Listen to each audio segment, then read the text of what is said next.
இன்னைக்கு 3 முக்கியமான விஷயங்கள பேசப் போறோம். ஒண்ணு வந்து பெரம்பலூர்ல நம்ம விஜய் வந்து தமிழக வெற்றி கழகத்தோட தலைவர் விஜய் வந்து பிரச்சாரம் செய்யும்போது, அங்க வெறுப்பு அரசியல் பண்ணியிருக்காங்க. அதையும் யாரு வச்சுன்னா, சாதாரண மக்கள வச்சு வெறுப்பு அரசியல் பண்ணியிருக்காங்க. அத பத்தி பேசப் போறோம். 2வது நம்ம அண்ணன் சீமான பத்தி தொல் திருமாவளவன் அவர்கள் வந்து விடுதலை சிறுத்தை கட்சியோட தலைவர் இருக்காருல்ல, தொல் திருமாவளவன் வந்து ஒரு விஷயத்த சொல்லியிருக்காரு. அதுவும் அவர் பேசுனது பாத்தீங்கன்னா, இங்க வந்து மக்கள் வெறுப்பு அரசியல் காட்டுனா, இங்க வந்து தலைவரே இப்படி பேசுவாரா? இன்னொரு கட்சியோட தலைவர் பார்த்து இப்படி பேசுவாரா? அப்படிங்கிற மாதிரி பேசி வச்சிருக்காரு. அதுக்கு அண்ணன் தக்க பதிலடி கொடுத்தாரு. இப்ப 2 நாளைக்கு முன்னாடி இன்டர்வியூ கொடுக்கும்போது அத பத்தியும் பேச போறோம். 3வது அண்ணா திராவிட முன்னேற்ற கழகத்தை இப்ப பொதுச் செயலாளரா இருக்கிறாருல்ல, நம்ம ஐயா எடப்பாடி பழனிசாமி அவர்கள் டெல்லி போயிருக்காரு. டெல்லி போய் அமித்ஷா அவர்களை சந்திச்சுட்டு அதாவது கூட போனவங்க எல்லாமே ஃபர்ஸ்ட் வெளியே அனுப்பிச்சிட்டாங்க. 2வது இவர் மட்டும் தான் கார்ல வந்திருக்காரு. கார்ல போகும்போது ஒரு சின்ன விஷயம் பண்ணிருக்காரு. துண்டு எடுத்து அப்படி போட்டுட்டு போது யாரோ கேப்சர் பண்ணி விட்டாங்க. அது இப்ப வைரலா போயிட்டு இருக்குது. இத பத்தி தான் பேச போறோம். இது தேவையா அப்படிங்கிற மாதிரி தான் இப்ப தேவை. ஏன்னா இப்போ திராவிட முன்னேற்ற கழகத்தோட முப்பெரும் விழா நடந்துட்டு இருக்கு. இதுதான் அவங்களுக்கு கையில கிடைச்ச ஒரு அல்வா துண்டு மாதிரி எடுத்து பேச போறாங்க. இத 3 பத்தி தான் டீட்டெயிலா பேச போறோம். வாங்க வீடியோக்குள்ள போகும். நீங்க முறையா இந்த சேனலுக்கு வர்றீங்கன்னா மறக்காம சப்ஸ்கிரைப் பட்டனும் பெல் ஐக்கனையும் கிளிக் பண்ணிருங்க. மறக்காம லைக் பட்டனை மட்டும் கிளிக் பண்ணிட்டீங்கன்னா நம்ம வீடியோ பல பேருக்கு சென்றடையும் சொல்லிட்டு விஷயத்துக்குள்ள போயிடலாம். இப்போ விஷயம் அண்ணன் பத்தி பேசுமா, தளபதி பத்தி பேசுமா? ஓகே, கொஞ்சம் தளபதி அவர்களோட விஷயம் வந்து கொஞ்சம் பழசாயிருச்சுல, அதை பத்தி ஃபர்ஸ்ட் பேசிட்டு அப்புறம் அண்ணன் சீமானை பத்தி பேசிடுவோம். என்ன நடந்துச்சுன்னா, பெரம்பலூர்ல நம்ம தமிழக வெற்றி கழகத்தோட தலைவர் பிரச்சாரம் செஞ்சுட்டே வந்தாரு. திருச்சி, அப்படி அரியலூர், பெரம்பலூர் போக வேண்டியதா இருந்துச்சு. பெரம்பலூர் கேன்சல் ஆயிடுச்சு. அங்க நம்ம காத்திருந்த மக்கள் எல்லாமே ஓகே, தளபதி விஜய் வருவாரு, பார்க்கலாம், அவர் எப்படி இருப்பாரு, அவர் என்ன பேச போறாரு அப்படிங்கிற கருத்து நோக்கி அவங்க காத்துக்கிட்டு இருந்தாங்க. நைட் ஆயிடுச்சு, 12 ஆயிடுச்சு, 1 மணி ஆயிடுச்சு, வரல. ஆனா இங்க ஒரு பிளே நடந்திருக்குது. அவங்க முக்கியமா காத்துக்கிட்டு இருந்தது தளபதி பாக்குறது ஒரு விஷயமா இருந்தாலும், எல்லாருமே தளபதி பாக்குறதுக்கு காத்துட்டு இருந்தாங்க. சில அந்த பகுதியில பெரம்பலூர் பகுதியில் இருக்கிற பிரச்சனைகளை லிஸ்ட் பண்ணி அதை தளபதியிட சொல்லி வருங்கால முதல்வரா வரப்போற வாய்ப்பு இருக்குதுல்ல, அவர்கிட்ட காட்டுனா ஓகே, இது கன்சிடரேஷன் வச்சு இது பண்ணலாம் அப்படின்னு சொல்லிட்டு இருந்திருக்காங்க. அது ஓகே, ஒத்துக்க வேண்டிய விஷயம் தான். ஆனா அந்த விஷயத்துக்குள்ள யாரோ ஒரு பெண்மணி பேசுனது நீங்க பேட்டியில பார்த்திருப்பீங்க. பார்க்கலினாலும் சொல்றேன், அவங்க கண்டபடி பேசியிருக்கு. அதாவது என்ன, நான் வந்து தளபதியோட ரசிகர் தான், தொண்டர் தான். ஆனா வந்து அவர் வருவார்னு காத்திருந்து கண்ணெல்லாம் பூத்து போச்சு. எங்களோட குறைகளை அவர்கிட்ட சொல்லலாம், அப்படி இப்படின்னு சொல்லிட்டு என்னென்னமோ பேசிட்டு இருக்கு. இனிமேல் கண்டிப்பா வந்து தமிழக வெற்றி கழகத்துக்கு எங்க ஓட்டு போட மாட்டேன். ஏங்க அவர் வந்து என்ன சிஎம் ஆயிட்டாரல்ல, அவங்க நம்ம பெரம்பலூர் தொகுதிக்கு வந்து எம்எல்ஏ ஆயிட்டாரா, இல்ல அந்த பகுதிக்கு சேர்ந்த நம்ம பார்லிமெண்ட்டுக்கு எம்பி ஆயிருக்காங்களா? ஏதாச்சும் ஒரு விஷயத்துல சம்மந்தப்படுத்தினா தானே நீங்க வந்து பேச முடியும். அவர் கட்சி ஆரம்பிச்சு இப்பதான் முறையா வந்திருக்காரு. வந்திருந்த உண்மையான தொண்டர்களும் மக்களும் அமைதியா இருக்கிறாங்க. யாரோ தூண்டுதலின் பேரில் உண்டான ஒரு கூச்சல் குழப்பங்கள் தவிர வேற எதுவும் இருக்கிறதுக்கு வாய்ப்பு இல்லை. ஏன்னா உண்மையான தொண்டர் அது யாரா வேணாலும் இருக்கட்டும். அண்ணன் சீமானோட தொண்டர்கள் இத்தனை பேர் இருக்கிறாங்க.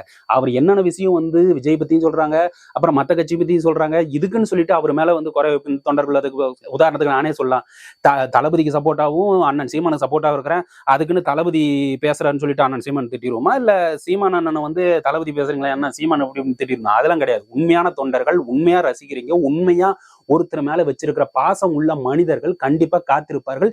இந்த முறை வரவில்லை என்றால் அடுத்த முறை கண்டிப்பா வந்துட்டு பார்ப்போம், நாம கொடுத்துட்டு போவோம் அப்படின்னு தான் இருப்பாங்களே ஒழிய, இந்த பேசு பொருள் ஆகிறதுக்காக வந்து இது நல்லாவே அப்பட்டமாவே தெரியுது. நான் வந்து ஓட்டு போட மாட்டேன், ஓட்டு போட மாட்டேன் அப்படின்னு சொல்றது யாருக்கு தெரியுமா சொல்லணும்? நீங்க உங்க பகுதியில் இருக்கிற உங்க எம்எல்ஏவை பார்த்து நீங்க போராட்டம் பண்ணணும். நீங்க ஒரு 20-30 பேரை போராட்டத்தை நோக்கி ஒரு மனு எழுதி கொண்டு போய் எம்எல்ஏட்ட கொடுக்கணும். அதுக்கான ஒரு விஷயங்களை ப்ராப்பரா எடுக்கணுமே ஒழிய, இன்னுமே களங்காணாத ஒரு எலெக்ஷனையே சந்திக்காத ஒரு தலைவரும் ஓட்டு போட மாட்டா அப்படின்னா அது எந்த விதத்துல உண்மையிலுமே அது சிரிப்பா வருதுங்க. உண்மையில சொல்றேன், நீங்க பேசுறது சிரிப்பா வருது. நீங்க ஓட்டு போடுங்க, போங்க, அது 2வது விஷயம். ஆனா நீங்க அப்பட்டமா வேற யாரோ தூண்டுதலின் பேரில் உருவானவங்க அப்படிங்கிறது மட்டும் தெளிவா தெரியுது. இந்த விஷயத்த உங்ககிட்ட சொல்லணும்னு நினைச்சேன். அது ரொம்ப நகைப்புக்கு உள்ளானதான் எனக்கு தோணுச்சு. ஓகே, இப்போ 2வது விஷயத்துக்கு போவோம். 2வது விஷயம் என்னன்னா, அண்ணன் சீமானை பத்தி தொல் திருமாவளவன் அவர்கள் பேசியிருக்காரு. என்ன பேசியிருக்காரு அப்படின்னா, அவர் வந்து இப்போ அண்ணன் சீமான் தொல் திருமாவளவனை பத்தி நிறைய பேசியிருக்காங்க. ஏங்க, நீங்க வந்து வேங்கவேல் பிரச்சனை நடந்துச்சு, தூய்மை பணியாளர் பிரச்சனை நடந்துச்சு, ஒடுக்கப்பட்ட மக்களின் தலைவராக நீங்க வந்து ஆரம்பத்துல இருந்து இப்போ வரைக்கும் கலங்காண்டுட்டு இருக்கிறீங்க. என்ன அவங்களுக்கு செஞ்சீங்க? சும்மா கண் துடைப்புக்காக தான் போய் அங்கங்க நின்றுட்டு டைம் பாஸ் பண்ணிட்டு ஓகே இருந்துட்டு ஓகே அவங்களுக்கு நான் செய்யறேன்ப்பா அப்படின்னு போராட்டம். வேங்கவேலுக்கு நீங்க போராட்டம் பண்ணீங்க, மாநில தலைவியா போராட்டம்லாம் பண்ணீங்க, ஒத்துக்கிறேன். ஆனா அதுக்கான அதுக்கான தீர்வு என்ன வாங்கி தந்தீங்க? தூய்மை பணியாளர் பிரச்சனையில என்ன தீர்வு வாங்கி தந்தீங்க? இது மாதிரி விஷயங்கள் பல பல எடுத்து அங்க விடுதலை சிறுத்தைகள் மேல அடுக்கடுக்கா நம்ம அண்ணன் சீமான் வச்சிட்டு இருக்காரு. ஏன் அப்படி அடுக்கடுக்கா தொல் திருமாவளவன் மேல வச்சிருக்காருன்னா, அவர்கிட்ட அதிகாரம் இருக்குது. ஏன்னா அவர் ஆளுங்கட்சி கூட கூட்டணியில் இருக்காரு. இவரை பார்த்து நினைச்சா அழுத்தம் கொடுத்தா எம் மக்கள் இவர் அல்லல் படுறாங்க, நீங்க உண்மையிலுமே இதுக்கு உண்மையான தீர்வு கொடுக்கணும் அப்படின்னு சொல்லிட்டு. ஏன்னா நம்ம போராடுறது இப்ப என் ஊர்ல பிரச்சனை, நான் தனி மனிதனா அந்த போராட முடியுமா? கண்டிப்பா முடியாது இல்ல. தனி மனிதனா இல்ல, நான் 10-15 பேரை கூட்டிட்டு போய் ஒரு பிரச்சனை, குடிநீர் பிரச்சனையும் எங்க வயல் சார்ந்த பிரச்சனைகள், வயல் சார்ந்தன்னா நம்மளோட வயல்களை இவ்வளவு பிரச்சனை இருக்குது, இது கவர்மெண்ட்ல இருந்து என்ன சப்சிடி வரும், இது மாதிரி விஷயங்கள் இல்ல. சொசைட்டில இருக்கிற பிரச்சனைகள், ரோடு தார் சாலை பிரச்சனை சரியில்லை, எங்களுக்கு வாட்டர் டேங்க் சரியா வைக்கல, இப்படி ஃபங்க்ஷன் ஆகல அப்படிங்கிறது, மோட்டார் சரியில்லை, பஞ்சாயத்துல இவ்வளவு ஃபண்ட் வருது, இவ்வளவுதான் செலவாயிருக்குது அப்படின்னு எடுத்து சொல்றது நான் ஒருத்தன் சொன்னா சரிப்படாது. 10-15 பேரும் போய் கேட்டா சொல்லுவாங்க. 15 பேரும் கேட்க முடியல அப்படின்னா என்ன பண்ணணும்? நீங்க அதிகாரத்தில் இருக்கணும். நீங்க ஒரு வார்டு மெம்பராவோ இல்ல பஞ்சாயத்து தலைவராவோ ஏதோ ஒரு அதிகாரத்தில் இருந்தா மட்டும்தான் சொல்ற இடத்துல சொன்னா கேட்பாங்க. ஆனா நீங்க வெகுஜன மக்கள் ஒன்றா இருந்தீங்கன்னா எப்படி யாரு கேட்க போறா? அது மாதிரி தொல் திருமாவளவன் சாதாரண மக்களா இப்ப இருக்காரா சொல்லுங்க? சாதாரண மக்களா இருக்கிறாரா? அவர் ஒரு அதிகாரம் கொண்ட ஒரு கட்சியுடன் கூட்டணி வச்சிருக்காரு. அப்படி கூட்டணி வச்சவரு இவரு போய் சொன்னா உடனே அவங்க கேட்கணும்.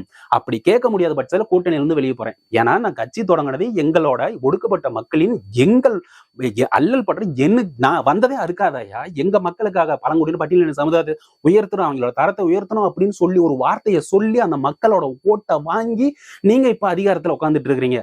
அதிகாரம் சார்ந்த கட்சி கூடவும் இருக்கிறீங்க. அப்படி இருக்கும்போது ஒரு பிரச்சனை உங்களை சார்ந்த மக்கள் அவ்வளவு ஒரு பிரச்சனை இருக்கும்போது நீங்க கட்சி விட்டு வெளியே வந்திருக்கணுங்கிறேன். ஆனா வரல. இது நல்லாவே அப்பட்டமா தெரியுது. இததான் அண்ணன் சீமான் அவர்கள் தெளிவா எடுத்து வைக்கிறாரு. இப்படி மக்கள் சார்ந்த விஷயங்களையும் நீங்க செய்யறீங்களே, அவங்க பேரை சொல்லிக்கிட்டு நீங்க ஓட்டு வாங்கிட்டு இருக்கீங்க அப்படின்னு சொல்லிட்டு அவர் கேட்ட கேள்வியில என்ன தப்பு? அது உடனே கோபம் அவர் மேடையில் இருந்துகிட்டு நாங்க 1-2 சீட்டாவது வாங்கிருக்கோம், நீங்க கவுன்சிலர் சீட்டாவது ஜெயிச்சிங்களா அப்படின்னு சொல்லி கேட்கிறாரே, இது நியாயமா? அண்ணன் நினைச்சிருந்தா எனக்கும் 1000 கோடி 1500 கோடி வாங்கி பொட்டி கட்டிக்கிட்டு கிளம்பியிருப்பாரு ஜூட்டு. இன்னைக்கு சொகுசா காலை அடிட்டு படுத்துக்கிட்டு 7 மணிக்கு என்ன சீரியல் போடுவான், பிக் பாஸ் வருது, அப்புறம் வர்றது IPL மேட்ச் வருது அப்படின்னு சொல்லிட்டு ஜாலியா இருந்துட்டு போலாமே. ஏயா தோல் சுருங்க. அப்ப இளமை காலத்தை எல்லாம் தொலைச்சிட்டு 10-15 வருஷமா தொலைச்சிட்டு நாட்டு மக்கள், தமிழ்நாட்டு மக்களுக்காக மனுஷன் காலையில ஒரு இன்டர்வியூ, மத்தியானம் ஒரு இன்டர்வியூ, சாயங்காலம் ஒரு இன்டர்வியூ, ஒரு ரிப்போர்ட்டர் ஒரு கேள்வி கேட்டா அதுக்கு 10 ஆன்சர் கையில் வச்சுக்கிட்டு பதில் சொல்லிட்டு இருக்காரு. என்னென்ன பதில் சொல்லிட்டு இருக்கா? மீனவர் பிரச்சனைக்கு ஏதாச்சும் சொல்யூஷன் கிடைச்சதா? மீனவர்கள் தினம் அடிபடுறான், ஏதாச்சும் சொல்யூஷன் கிடைச்சதா? காவிரி குடிநீர் திட்டம், காவிரி குடிநீர் பிரச்சனை இங்க பெங்களூர்ல கர்நாடகாரன் தரமானிக்கிறான், அதுக்கு ஏதாச்சும் பிரச்சனை வந்துச்சா? சோ இது மாதிரி பிரச்சனை, இது மட்டும் தான் பிரச்சனை. ஏகப்பட்ட பிரச்சனை தமிழ்நாட்டுல கோடிக்கணக்கான, அவர் தெளிவா சொல்றாரு, லட்சக்கணக்கான பிரச்சனைகள் நம்ம தலையில சுமந்துக்கிட்டு நம்ம தமிழ்நாட்டுல தினமும் வாழ்க்கையை ஓடிட்டு இருக்கிறோம். நீட் எக்ஸாமு, கல்வித்துல ஒவ்வொரு நாளும் ஒவ்வொரு பணத்தையும் கல்வி குழுமம், அதாவது அந்த இன்ஜினியரிங் காலேஜும் சரி, தனியார் கல்லூரியும் சரி, கட்டணத்தை உயர்த்தி மாணவர்களின் தலையில சுமத்துறாங்க, அவங்க பெற்றோர்களுக்கு போகுது. இது மாதிரி ஒவ்வொரு பிரச்சனையும் எடுத்து சொல்ல லட்சக்கணக்கான பிரச்சனை வச்சு தமிழ்நாட்டு மக்கள் ஒவ்வொரு நாளும் வாழ்க்கையை ஓட்டிட்டு இருக்காங்க. அவங்களோட எளிய பிள்ளையா நான் அவங்களுக்கு நான் பாதுகாத்து இருந்துட்டு இருக்கிறேன்.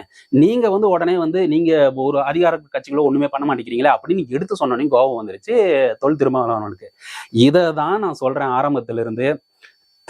தொல் திருமாவளவன் அவர்களே, தயவு செஞ்சு நீங்க கூட்டணி, அந்த கட்சி அதிகாரம் அப்படிங்கிற ஒரு போர்வையை விட்டு வெளியே வாங்க. பழைய திருமாவளவனா வெளியே வாங்க. அந்த திருமாவளவன் நான் சின்ன பையனா இருக்கும் போது பார்த்த திருமாவளவனே வேற. அவர்கள் அப்பா இங்கெல்லாம் பாத்தீங்கன்னா கூட்டம் கூட்டமா போவாங்க, கூட்டம் கூட்டமா வருவாங்க. அவர் ஒரு பிரச்சனைனா உடனே முன்னாடி நிப்பாரு. பிரச்சனைனா இப்பெல்லாம் இப்ப எதுலையுமே பார்க்க முடியலைங்க. ஒரு பிரச்சனைக்கு இந்த ரீசெண்டா என்ன பிரச்சனையில போய் கலந்துக்கிட்டாரு என்னன்னு மட்டும் ஒண்ணு சொல்லுங்க. ஏன்னா பிரச்சனைக்கு ஆள்றது அவங்க சார்ந்த கட்சிகள். அப்ப அவங்க சார்ந்த கட்சிகள் இவரை போய் அந்த பிரச்சனை என்னன்னா என்ன நடக்க போகுது? அவங்க அதிகாரத்துல இருக்காங்க, இங்கேயே பிரச்சனை நடக்குது, தமிழ்நாடு மக்கள் நீ போய் நின்னா என்னையா நினைப்பாங்க நம்ம கட்சி பத்தி, அப்புறம் கூட்டணி இருக்கிறதுக்கு என்ன அர்த்தம் அப்படின்னு சொல்லிட்டு ஒரு வார்த்தை வருமா வராதா? அதுக்காக இருக்காரா என்னமோ தெரியல. அண்ணன் சீமான கேட்ட ஒவ்வொரு கேள்விகளுக்கும் பதில் சொல்ல அவரால் முடியவில்லை.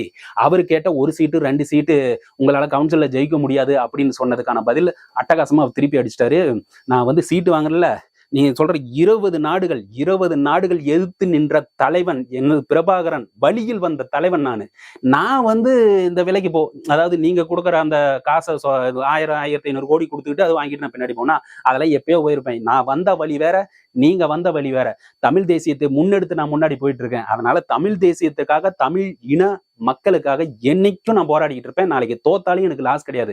ஆனா நீங்க கோடிக்கணக்கில் கொட்டி ஜெயிக்கு வரீங்க. நீங்க லாஸ் ஆச்சுன்னா கோடிக்கணக்கில் லாஸ் ஆகும். ஆனா நான் அப்படி இல்லை. கடைசி வரைக்கும் நான் போராடிக்கிட்டே இருப்பேன். கடைசி வரைக்கும் கூட்டணியே வைக்க மாட்டேன் அப்படின்னு தெளிவா யாராச்சும் இந்த அரசியல் களத்துல சொல்ல முடியுதா? நம்ம அண்ணன் சொல்லிட்டு இருக்காரு, சொல்லுவார். அவரை கை விட்டுறாதீங்கப்பா, அவ்வளவுதான் சொல்ல முடியும். இப்ப 3வது விஷயத்துக்கு போவோம். 3வது விஷயத்துக்குள்ள நம்மளுடைய அண்ணா திராவிட முன்னேற்ற கழகத்தோட பொதுச் செயலாளர் எடப்பாடி பழனிசாமி ஐயா அவர்கள் வந்து டெல்லிக்கு போறேன் அப்படின்னு சொல்லிட்டு முத்துராமலிங்கத்து வர அந்த விஷயத்துக்கு அங்க போயிட்டு அமித்ஷாவை மீட் பண்ண போறேன் அப்படின்னு சொல்லிட்டு தெளிவா போயிட்டாரு. ஆனா அங்க போனோடனேயுமே எல்லாரும் தெரிஞ்சது, அமித்ஷாவை அவர்களோட இல்லத்துல சந்திச்சாங்க. கூடவே வந்து நம்ம அரசியல் தலைவர்கள், நம்ம அண்ணா திராவிட முன்னேற்ற கழக எல்லாருமே கூடவே சேர்ந்து போய் அமித்ஷா அவர்களை சந்திச்சாங்க. ரைட்டு, சந்திச்சுட்டு வெளியே வரும்போது எடப்பாடி ஐயா மிஸ்ஸிங்கு. உடனே சும்மா இருக்குமா? வெளியே நீங்க நம்ம இருக்கிற ரிப்போர்ட்டர்ஸ் எல்லாம் சும்மா இருப்பாங்களா? என்ன அது, உள்ள போன போது இத்தனை பேர் போனாங்க, வெளியே வரும்போது ஐயா எடப்பாடி ஐயாவை காணாமே அப்படின்னு சொல்லிட்டு அவங்க கம்முன்னு போயிருவாங்களா? எங்கேயாவது ஏதாச்சும் பண்ணிக்கிட்டு இருப்பாங்கல்ல.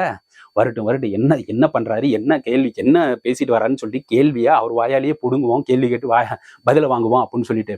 ஆனா அங்க போய் பேசியிருக்கிறதுக்கு எதை பத்தி பேசியிருப்பாங்கன்னு ஒரு யூகத்தின் அடிப்படையில் சொல்லுங்களேன் பார்ப்போம். நான் என்னோட யூகத்தின் அடிப்படையில் நான் சொல்றேன். அவர் போனது வந்து இப்ப செங்கோட்டையன் அவர்கள் வந்து இப்ப பிரச்சனையாச்சு இல்ல, செங்கோட்டையன் அவர்கள் வந்து கட்சியில இருந்து நீக்கிட்டாரு. அதனால வந்து அங்க போய் அதை பத்தி கண்டிப்பா பேசியிருப்பாங்க. செங்கோட்டையனை இப்ப போய் மீட் பண்ணாரு. சோ அதை பத்தி சொல்லுங்க. நம்ம அண்ணா திராவிட முன்னேற்ற கழகத்தில் இருக்கிறவங்க எல்லாருமே பிரிஞ்சு கிடக்குறோம். எல்லாம் ஒண்ணு சேர்ந்தா மட்டும்தான், அதாவது ஒண்ணு சேர்ந்தா மட்டும்தான் அண்ணா திராவிட முன்னேற்ற கழகம் திமுகவை வீழ்த்தி ஆட்சி கட்டில அமர முடியும் அப்படிங்கிறது வந்து ஒரு பேசுபொருளா பேசணும். ஆனா வந்து எடப்பாடி பழனிசாமி ஐயா வந்து ஏற்கனவே வந்து உட்கட்சியில நாங்க எதுவும் தலையிட மாட்டோம் அப்படின்னு வந்து பாரதிய ஜனதா கட்சி வந்து உறுதியளித்ததன் பேரில் மட்டும்தான் நம்ம எடப்பாடி பழனிசாமி ஐயா வந்து கூட்டணி கொத்துக்கிட்டதா தகவல் வருது. சோ இப்படி ஒரு கான்ட்ராக்ட் இருக்கும்போது எப்படி வந்து சொல்லியிருப்பாங்க? இதுவும் ஒரு பேசுபொருளா இருந்துகிட்டு இருக்குது. ஒருவேளை இப்படி சொல்லியிருப்பாங்களோ, கூட்டணிக்குள்ள வந்து இப்படி எல்லாத்தையும் சேர்த்துங்க அப்படின்னு சொல்லிட்டு.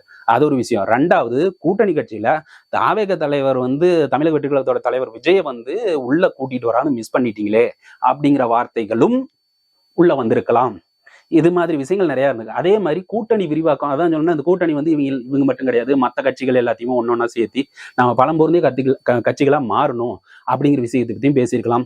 இன்னும் வந்து நம்ம கட்சியில வந்து எத்தனை சீட்டு எப்படி பண்ணிக்கலாம், இது வரப்போற தேர்தலில் என்னென்ன திட்டங்களை நம்ம வச்சிருக்கிறோம், எந்தெந்த தொகுதியில எப்படி போட்டி போறோம், யார் ஆளுங்கள்லாம் நம்ம செலக்ட் பண்ணி வச்சிருக்கோம் அப்படிங்கிற ஒரு டிஸ்கஷன்லாம் நடந்திருக்கலாம். ஓகே, இந்த டிஸ்கஷன்லாம் யோகத்தின் அடிப்படையில் தான் நம்ம பேசிட்டு இருக்கிறோம், பண்ணியாச்சு. ஓகே, ஆனா அதுக்கப்புறம் அவர் அங்கிருந்து வெளியே வந்தார்ல, வெளியே வரும்போது யாருமே ரிப்போர்ட்டர்ஸ் இல்லைன்னு நினைச்சிட்டு வந்தாருன்னு தெரியல. அவர் கார்ல போகும்போது யாரும் பாத்திரக்கூடாதுன்னு நினைக்கும் போது யாரோ பாத்துட்டாங்களாட்டு உடனே கட்சி எடுத்து மூஞ்ச மூடிக்கிட்டு வண்டி இது போனதா ஒரு வட்டம் போட்டு டிவியில் அடிக்கடி ஃபிளாஷ் அடிக்கிறான். ஆனா இந்த விஷயங்கள் உண்மையா இருந்தா இது அண்ணா திராவிட முன்னேற்ற கழகத்தோட பொதுச் செயலர் ஐயா எடப்பாடி பழனிசாமி அவர்களுக்கு ஒரு பின்னடைவா தான் இருக்கும். ஏன் அப்படின்னு சொல்றேன்னா, இப்படி ஒரு நிகழ்வு போனது ஓகே, அப்பட்டமா போனாங்க, ஆனா வெளியே வந்தாங்க ஓகே, ஆனா ஏன் கட்சி வச்சு மறைச்சிக்கிட்டு போகணும்? இத சும்மா மெல்றவனுக்கு அவள் கிடைச்ச மாதிரி அது மெல்லுன்னு ஏகப்பட்டது மென்னுகிட்டே இருப்பான். அது எங்கன்னா நம்மளது திராவிட முன்னேற்ற கழகத்தோட முப்பெரும் விழா நடந்துகிட்டு இருக்குது, இப்போ நடந்துகிட்டு இருக்குது.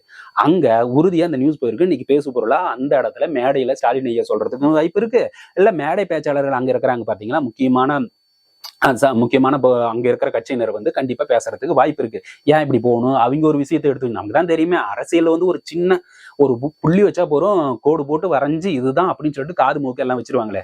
அப்படி எடப்பாடி பழனிசாமி ஐயா வந்து இப்படி பண்ணின விஷயம் உண்மையா இருந்தால், உண்மையா இல்லாட்டியும் அவர் தான் அப்படின்னு சொல்லிட்டு அங்க பேசுறதுக்கு தயாரா இருக்கிறாங்க. இது வந்து ஒரு செஞ்சிருக்க கூடாது. செஞ்சா அதுக்கான விஷயங்களை நீங்க தான் பேஸ் பண்ணியிருக்கோம். அதுக்கு என்ன பதில் சொல்லுவாருன்னு நாளை பொறுத்திருந்து பார்ப்போம். இனிமேட்டுக்கு வர்ற இன்டர்வியூல அவர் தெளிவா விளக்குவாருன்னு நம்புவோம். ஸோ ஒட்டுமொத்தமா நான் என்ன சொல்றேன்னா, இது மாதிரி நிகழ்வுகள் ஒவ்வொன்றுமே நம்மளோட சேனல்ல போட்டுட்டே வரோம். உடனே ஒருத்தர் வந்துகிட்டு கமெண்ட்ஸ்ல வாட்ஸ்அப்ல வந்து மெசேஜ் பண்றாங்க, ஆனா அண்ணன் சீமானு பாருங்க, தளபதி விஜய் வந்து இப்படி கண்டபடி பேசிட்டாரு, ஒருமையில பேசுறாரு. ஒருமையில்னா என்னங்க, வாடா போடான்னு பேசிட்டாரு, தம்பின்னு சொல்லிட்டு வச்சு செஞ்சுட்டாருங்க. நீங்க சும்மா இருக்காதீங்கண்ணா, அண்ணன் சீமானை வந்து போட்டு தள்ளுங்கண்ணா, என்ன பேச முடியுங்கண்ணா. அது மாதிரி சேனல் இங்க கிடையாது. அதுக்கு 1000 சேனல் இருக்கான். தமிழக வெற்றி கழகத்தோட விர்ச்சுவல் வாரியர்ஸ் அந்த பக்கம் போய் நின்றுக்கிட்டு என்னென்னமோ பண்ணிட்டு இருக்கிறான், எது வேணாலும் பேசுறான், யாரை எப்படி வேணாலும் மரியாதை குறைவா வாடா போடா யாரை வேணாலுங்க. எனக்கு சத்தியமா அது பிடிக்கலைங்க. அது நானும் தமிழக வெற்றி கழகத்துக்கு ரொம்ப ஆதரவா இருக்கிறவன் தான். ரொம்ப கேவலமா ஈவன் இந்த சைடு கூட நாம் தமிழர் கட்சியில் இருக்கிற சில யூடியூபர்ஸ் கூட இதே மாதிரி விஷயத்தை தான் பண்ணிக்கிட்டு இருக்கிறாங்க. இவங்க 2 பேரும் இப்படி பண்ணிக்கிட்டு இருந்தா நம்ம என்ன சொல்றது? என்ன பொறுத்த வரைக்கும் சீமான் அண்ணனும் தளபதி விஜய் அவர்களும் மாற்றம் காண வந்த தலைவர்கள். அவர்களுடைய நல்லதை மட்டும் எடுத்து சொல்லுவோம். சீமான் அண்ணனே இப்படி பேசுறாரு, தெளிவா பேசிக்கிட்டே இருந்தாலும் அவர் பேசட்டும். ஆனா என்னோட வேலை அண்ணன் சீமான் அவர்களோட சித்தாந்தத்துகளின் தமிழ் தேசியத்தையும் தமிழ் இன அந்த பொருளையும் உயர்த்தி பிடிப்பதே இந்த சேனலோட நோக்கமா நான் கருதுறேன். அதே மாதிரிதான் தளபதி விஜயோட நற்செயல்களையும், அவர் போற பிரச்சார கூட்டத்தில் என்ன பேசுறாரு, அவர் என்ன கருத்துக்களை சொல்றாரு, மத்தவங்க இவருக்கு என்ன கருத்துக்களை எதிர்கருத்துக்களை வைக்கிறாங்க, இதை பத்தி சுத்தியும் ஃபுல்லா பேசி ஆராய்ஞ்சு நம்மளோட விஷயங்களை எடுத்து சொல்றது, மக்கள் மனசுல பதிய வைக்கணும். சும்மா பொலிட்டிக்கலா தூய தமிழ்ல பேசி இதெல்லாம் கெடுக்கிறது கிடையாது. இதுதான் நடந்துச்சு, இதுதாங்க இப்படி நடந்துச்சு அப்படின்னு சொல்லிட்டு தெளிவா மக்களுக்கு சொல்றதுதான். எக்காரணத்து கொண்டும் அது மாதிரி பாயிண்ட் எடுத்துக்கிட்டு இந்த சேனலுக்கு வந்துடாதீங்க. நாங்க எக்காலத்துக்கு இன்னைக்கு எழுதி தரேன். நாங்க எப்பவுமே ஒருவரை ஒருவர் இவங்க 2 பேரும் கிடையாது, மற்ற தலைவர்களும் மற்ற அரசியல் தலைவர்களும் நம்மை காக்க வந்த காவலர்கள். அவங்க ஊழல் செய்யறாங்க செய்யல, அது 2வது விஷயம். அவங்க எல்லாருமே ஒரு விதத்துல மக்களை காக்க வந்த காவலர்கள். அவங்க 100 ரூபா மக்கள் பணத்துல இருந்து எடுத்து 90 ரூபா தின்னுட்டு 10 ரூபா மக்களுக்கு செஞ்சாலும் செய்யட்டும். ஆனா 10 ரூபா மக்களுக்கு செய்யறதுக்கு அவங்க பயங்கர கஷ்டப்படுறாங்க, கணக்கு எழுதி காட்டணும், இது மாதிரி விஷயங்களும் செய்யறாங்க. ஆனா அந்த 90 ரூபாய் எடுத்த அந்த ஊழலுக்கு ஆராய்ஞ்சு நாம எடுத்து சொல்லுவோமே தவிர அவர்களை தரக்குறைவாவோ மரியாதை குறைவாவோ ஒருமையில் எப்பவுமே திட்டமாட்டோம் என்பது உறுதி சொல்லி இந்த வீடியோ இதோட முடிச்சுக்கிறேன். நீங்க இந்த சேனலுக்கு முறையா வர்றீங்கன்னா மறக்காம சப்ஸ்கிரைப் பட்டன் பெல் ஐக்கானையும் கிளிக் பண்ணிருங்க. இந்த வீடியோ கண்டிப்பா உங்களுக்கு பிடிச்சிருக்கும்னு நம்புறேன். பிடிச்சிருந்தா கண்டிப்பா அந்த லைக் பட்டன் அழுத்தி விட்டு ஷேர் பண்ணி உங்க ஃப்ரெண்ட்ஸ்க்கு ஷேர் பண்ணீங்கன்னா ரொம்ப நல்லதா இருக்கும்னு சொல்லிட்டு இந்த வீடியோ முடிச்சுக்கிறேன். நன்றி, வணக்கம்.